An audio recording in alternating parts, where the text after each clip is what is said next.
तर हरकत नेमकी कशी घ्यायची आहे व हरकतीचा कालावधी काय आहे ते आपण जाणून घेऊयात.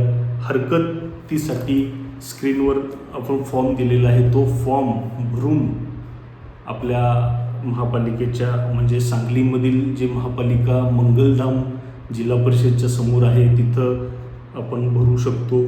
कुपवाडमधील जनतेसाठी कुपवाड महानगरपालिकेत हरकती भरू शकतो तो फॉर्ममध्ये भरून. त्याचबरोबर मिरज शहरातील जी महापालिका आहे लक्ष्मी मार्केट परिसरातील तिथं आपण हरकती भरून सबमिट करू शकतो.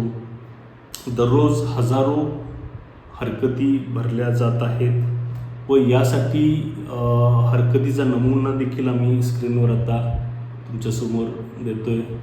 यामध्ये आपल्याला जे भांडवली मूल्य किंवा जे घराचं भांडवली मूल्य आकारण्यात आलेलं आहे ते मान्य नाही असं लिहून तुम्ही देऊ शकता. जलनिस्सारण योजना आमच्या भागात कार्यान्वित नसल्यामुळे जलनिस्सारण कर आम्हास मान्य नाही किंवा वेगवेगळे कर जे वाढून आलेले वाटतात तुम्हाला ते त्या बाबतीत तुम्ही विरोध करू शकता. व यासाठी हरकत घेण्यासाठी 18 जून ही शेवटची मुदत आहे.